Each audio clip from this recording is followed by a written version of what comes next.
गंगा नदी के किनारे बसे एक छोटे से गांव में रानी नाम की एक लड़की रहती थी। रानी को नदी से दुनिया में सबसे ज्यादा प्यार था। वह घंटों तक इसके पानी को देखती रहती थी, सूरज की रोशनी में इसके चमकने के तरीके पर अचंभा करती थी और इसकी कोमल ध्वनि को सुनती थी। एक दिन नदी के किनारे खेलते समय रानी को एक छोटा सा जटिल नक्काशीदार लकड़ी का बांसुरी मिला। ये उसकी देखी हुई किसी भी चीज से अलग था। उत्सुक होकर उसने बांसुरी को अपने होठों पर रखा और बजाया। एक मधुर धुन हवा में भर गई और नदी प्रतिक्रिया करती हुई लग रही थी। उसकी धाराएं घूम रही थीं और नाच रही थीं। अचानक उसके सामने एक झिलमिलाती हुई आकृति दिखाई दी। यह एक नदी की आत्मा थी, जिसकी आंखें नदी की तरह गहरी और नीली थीं और बाल जो उसकी धाराओं की तरह बहते थे।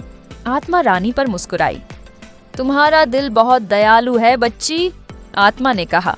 उसकी आवाज बहते पानी की तरह थी। यह बांसुरी एक उपहार है और यह अपने बजाने वाले को चुनती है। यह एक जादुई बांसुरी है। रानी चकित थी। जादुई? उसने फुसफुसाया। नदी की आत्मा ने सिर हिलाया। यह बांसुरी नदी और उस पर निर्भर रहने वाले लोगों की मदद कर सकती है, लेकिन इसका उपयोग केवल एक शुद्ध हृदय वाला व्यक्ति ही कर सकता है। आत्मा ने समझाया कि एक भयंकर सूखा आने वाला था और नदी के सूखने का खतरा था। यदि नदी गायब हो जाती तो लोगों को बहुत कष्ट होता। नदी के लिए अपने प्यार के साथ रानी जानती थी कि उसे क्या करना है। उसने हर दिन बांसुरी का अभ्यास किया। उसकी छोटी उंगलियां सुंदर धुनें बजाना सीख रही थीं। जैसे ही वह बजाती, उसने देखा कि नदी प्रतिक्रिया कर रही है।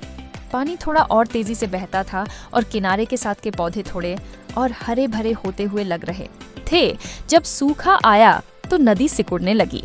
ग्रामीण चिंतित थे, उनके चेहरे डर से भरे हुए थे। रानी जानती थी कि यह समय है। वह नदी के किनारे गई और बांसुरी बजाना शुरू किया।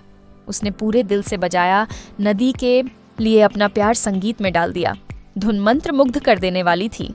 नदी की आत्मा फिर से प्रकट हुई और इस बार आकाश में काले बादल छा गए। बादल गरजने लगे और फिर आखिरकार बारिश हुई।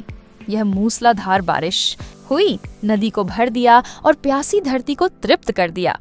ग्रामीणों ने खुशी मनाई। उनके दिल कृतज्ञता से भर गए। वे जानते थे कि रानी ने अपने शुद्ध हृदय और जादुई बांसुरी से उन्हें बचाया था। उस दिन से रानी को नदी की मित्र के रूप में जाना जाने लगा और वह अपनी बांसुरी बजाती रही, यह सुनिश्चित करते हुए कि नदी पीढ़ियों तक मजबूत और स्पष्ट रूप से बहती रहे। और ऐसा कहा जाता था कि कभी-कभी यदि आप बहुत ध्यान से सुनते हैं तो आप नदी की आत्मा को उसके साथ गाते हुए सुन सकते हैं।